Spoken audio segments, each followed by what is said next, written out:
Hey everyone, this is Brian with OBEDIA, and my friends at Lexicon Pro have asked me to take a look at some of the great plugins in their PCM native reverb plugin bundle. And today I'm going to be taking a look at the Lex Hall, the Hall plugin, which is part of this great bundle. This bundle is available for both Mac and PC and available in RTAS, VST, and audio unit formats, so you should be able to make use of it in just about any digital audio workstation that you might be working in at home or in your studio. So, with that said, let's go ahead and dive in, and I'm going to show you guys some sound comparisons, making use of some audio clips, and show you what this great plugin can do to add some character and style to your mix. Right here, I have the interface for the Hall plugin in the Lexicon PCM native reverb plugin bundle. And a hall, it's a very principal venue for classical ensembles, but it's proven to be really useful for all type of music. The characteristic sound of a hall includes a very low initial reflection density with little reflection energy before the 60 into 100 millisecond range. So density buildup is a lot more gradual because of the larger distances between reflecting surfaces. The reverberation time is usually somewhat longer as well. In most halls, lower frequencies reverberate longer than higher frequencies. So one of Lexicon's goals with this plugin was really to emulate that very characteristic hall sound. So what we're going to do here is I'm just going to tell you guys a little bit about the interface, and then we'll start listening to some audio samples played through this plugin. Now, all of the Lexicon plugins in the PCM native reverb plugin bundle have very much the same interface. This is really, really good because this is going to allow you to not have to spend too much time relearning the interface of a plugin. You can really just dive in and start mixing the way that you're used to mixing, which is great when you're mixing a lot of audio. So let's talk a little bit about the interface here in this plugin. Now, on the top left-hand corner, I have listed the algorithm which I am currently using, so if you ever happen to need to double check what algorithm, what plugin you're using, you're going to see it listed here, and you're also going to see it listed in the center here in the real-time display. That is, of course, figuring that you're not making use of the real-time display, and we'll talk about that in just a little bit. The top half of the plugin encompasses the category pull-down menu, which has small spaces, small halls, medium halls, large halls, and huge halls. So a lot of different sounds for you to take advantage of right here. In the preset pull-down, we have a number of different presets all available to us which emulate different sound designs depending on what it is that we may wish to emulate for our overall mix. So you can make use of a number of different presets designed by Lexicon depending on how you'd like to dial your sound in. On the far right-hand side of the plugin, we have our EQ section.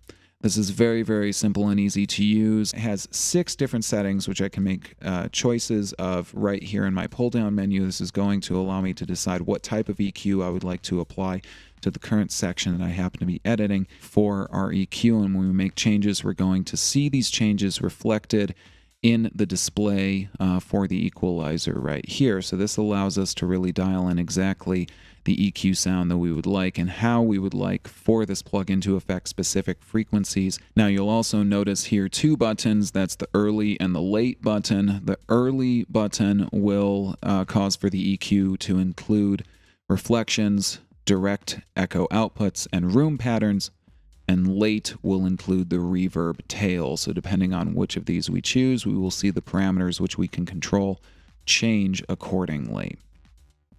In the center of the console, on the left-hand side, we have our input and output meters, of course, useful for being able to keep an eye on how our signal is coming into and being sent out of the plugin.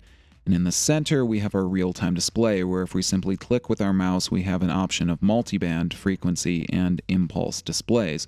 These are all very useful for being able to essentially mix with our eyes a little bit. Of course, our ears are always going to be the most important tool in mixing, but it is nice to have a visual representation of our sound as well. In the bottom half of the plugin, we have the fader section. And the fader section allows us to take control of a number of very important functions and features of the plugin. I'll dive in a little bit more and tell you a little more in depth about the faders as we go on about the plugin here. But I know that you guys want to hear what this plugin sounds like, so let's go ahead and dive in and play some audio for you. I have here a very nice recorded vocal of a woman singing. It's recorded very dry, and I'm going to play it for you initially without the plugin instantiated on my track. Let's go ahead and play this. So I twist your arm upon occasion.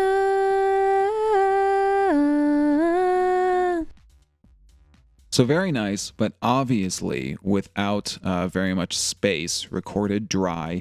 And again, that's good because it's much nicer to record our signal dry and be able to add our effects in the post-production process rather than coloring our signal when we are initially recording. And this is the great thing about making use of plugins such as the Hall plugin from Lexicon, because now we're doing away with the hardware that typically we would need in a studio, which would also require that we would either end up coloring our incoming signal when recording, or we would end up needing to do a number of effects buses out in order to add that effect to our recording. But in the digital world, we don't need to do that. So let's go ahead and unbypass this plugin, and let's start off by making use of some of the small spaces.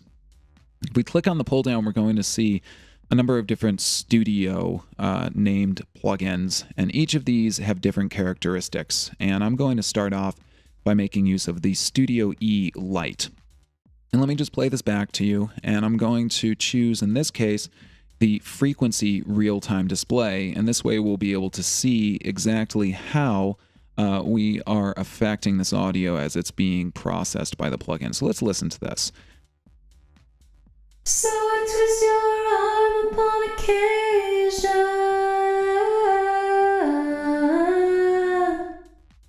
So very, very nice. You can tell very small space sound going on here. Not a whole lot of reflection and bounce back and things like that.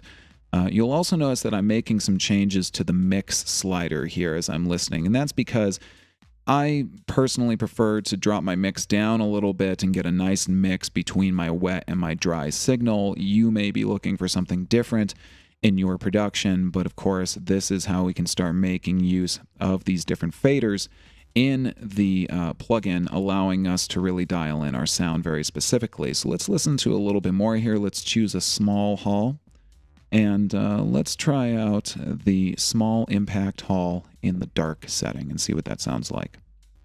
So I twist your arm upon occasion.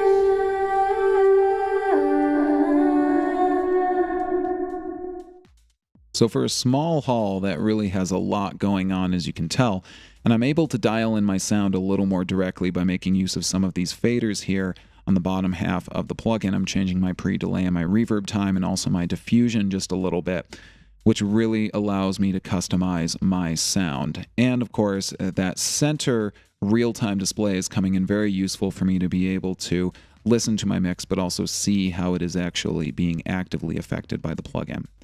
Let's try out a medium hall and see what that sounds like. And we're just going to stick with the first plugin preset here, the medium hall, and see how it sounds.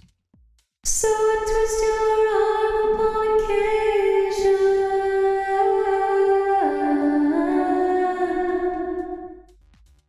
So definitely getting bigger in the space here. I'm making some changes to the tail width, which is going to change the overall reverb tail as the sound fades out and is not being processed as much by the plugin. Really allows me to dial in my sound exactly how I would like it.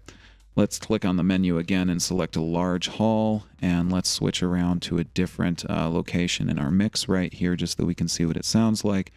And let's choose a different preset. I'm going to try a large wide hall, and in the light setting right here.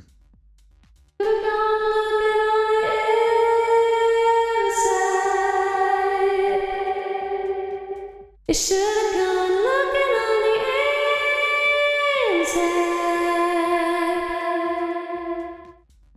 Again, getting very, very large in the space right here and really keeping the characteristics of that hall. You can really start to hear how it is that we are actually emulating that hall size and being able to control that sound and bring in what can be a very, very haunting sound. Depending on, of course, the audio that we happen to be working with. I really like to use hall reverb on vocals because it really just gives a great space to that vocal. Let's try out another preset right here, the final. Let's go into the huge halls. And here in the pull down, we're going to see a number of different settings. And you'll notice I have a lot of ginormous halls, which is a great name. We have cathedrals, of course, as well.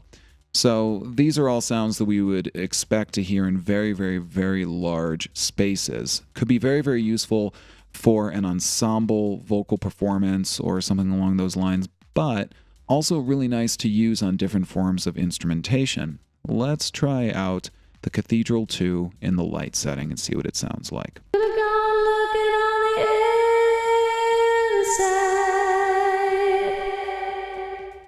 You should have gone looking on the inside. I should have gone looking on the inside.